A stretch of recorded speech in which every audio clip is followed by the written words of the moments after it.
સાંભળવા માટે કેન્દ્ર પર જઈને લોંગ કોર્સ કરવો પડે. સાહેબે વાત કરી પ્રમાણે 30 દિવસની શિબિરમાં જે 30મા દિવસનું પ્રવચન છે એ એક અપવાદરૂપ છે ને આપણામાંના ઘણાએ એક દિવસે શિબિરના અંતે જ્યારે આપણે ગુરુજીનું પ્રવચન રાખીએ છીએ એમાં એ રાખેલું હોય છે અને અનેક વાર સાંભળ્યું હશે. 30મા દિવસના પ્રવચનનો સારાંશ માટે વાત કરીએ તો ગુરુજીએ 5 મુદ્દા પર મહત્વ આપ્યું છે. પહેલું સમજાવવાનો પ્રયત્ન કર્યો છે કે મનુષ્ય જીવનની સાર્થકતા શેમાં રહેલી છે. ગુરુજીએ બીજી વાત કરી છે કે પરિપક્વ સાધકના કયા ગુણ હોવા જોઈએ. ત્રીજી વાત કરી છે અત્તનાહી અત્તનો નાથો, you are the be holder of your destiny. તમે તમારા માલિક છો એ તમે કઈ રીતે પ્રસ્થાપિત કરી શકો. બીજી વાત કરી છે 5 દુર્લભ ઘટનાઓ વિશે.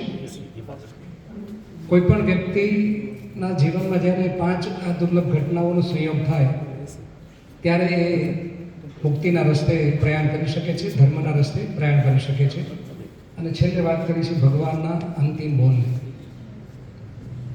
આ 5 મુદ્દા એટલા ગહન છે, એટલા આપણા માટે પ્રેરણાદાયી છે કે આ પ્રવચન આપણે વારે વારે સાંભળવું જોઈએ.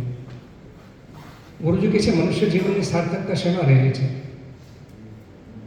તો જે કામ પશુ પક્ષી પ્રાણી કીટ પતંગ નથી કરી શકતા એ કામ આપણે કરી શકીએ છીએ.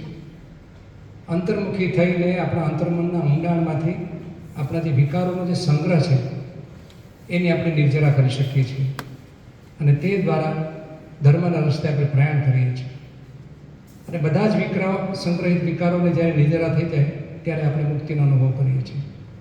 મુક્તિનો અનુભવ આપણા માટે ઘણા દૂરની વાત હોય તો ગુરુજી કહે છે કે શ્રોતાપન કે મુક્તિના પ્રવાહમાં તમે પડી જાઓ. જે 4 અધોગતિની યોનિ છે, અપાય યોનિ જેને કહે છે, એ 4 અપાય યોનિના જે એના માટેના જે સંસ્કારો છે એ સંસ્કારોને તમે નિર્જરા કરો તો તમે વધારેમાં વધારે 7 જન્મમાં મુક્ત થઈ જાઓ અને અધોગતિ તમારી શક્ય નથી. એ પણ તમે આપણા માટે દૂર છે આપણે માની લઈએ તો એના માટે ભગવાને એક શબ્દ આપ્યો છે ચુલ્લ શ્રોતાપન, છોટા શ્રોતાપન, કે જેમાં આપણે સૌ અંગીકાર કરી શકીએ. ચુલ્લ શ્રોતાપન એટલે મુક્તિના પ્રવાહમાં પડેલી વ્યક્તિ, ચુલ્લ શ્રોતાપન એટલે ધર્મના પ્રવાહમાં પડેલી વ્યક્તિ. અને આ ચુલ્લ શ્રોતાપનમાં જે વ્યક્તિ પડે છે એનામાં 3 ગુણ ખાસ કરીને ઉજાગર થાય છે. 1 શિબિર કે 2 શિબિર કરે એમાં સેવા અને કૃતજ્ઞતાનો ગુણ તો આપોઆપ આવે છે. પહેલી જ શિબિરમાં કૃતજ્ઞતા અને સેવા તો જોડાય જ છે, પણ જેમ જેમ સાધક પરિપક્વ થાય છે બીજા 3 જે મહત્વના ગુણ ઉજાગર થાય છે એની ગુરુજીએ વાત કરી છે. પહેલો છે વિચિકિત્સા. 5 દુશ્મનો વિશે વાત કરી, બેનમાં વાત કરી છે કે સંદેહ. હવે પરિપક્વ સાધક 1 થી અનેક શિબિર કરી છે, 5 શિબિર કરી હોય, સતીપઠાણ કર્યું હોય, લોંગ કોર્સ માટે યોગ્ય થયું હોય, એ સાધકે ધર્મનો રસ્તો પોતે ચાલીને માપી લીધો, જોઈ લીધો છે કે આમાં ક્યાં વિઘ્નો છે, હું એને કઈ રીતે અતિક્રમી શકું અને કઈ રીતે લાભાન્વિત થાઉં. થોડો લાભ પણ એના જીવનમાં આવતો થયો છે તો પછી સંદેશા ન હોય.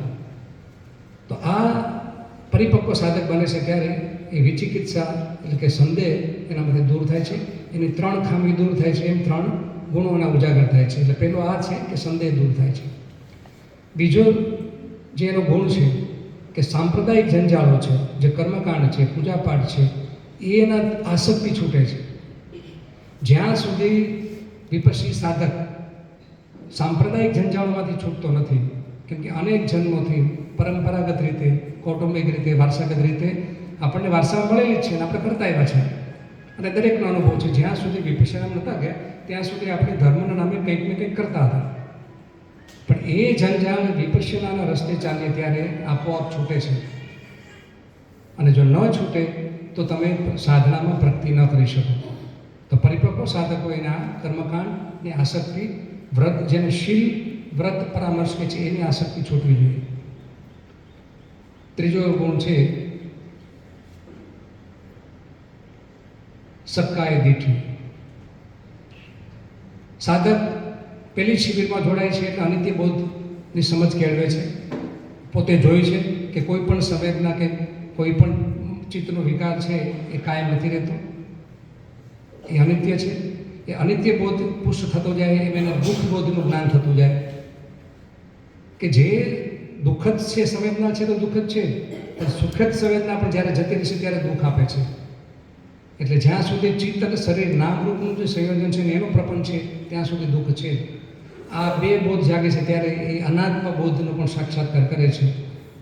એ સમજે છે કે કોઈ પણ મારી હકુમત નથી આ શરીરમાં ઉત્પત્તિ સંવેદના પર, નથી મારા ચિત્તના વિકારો પર.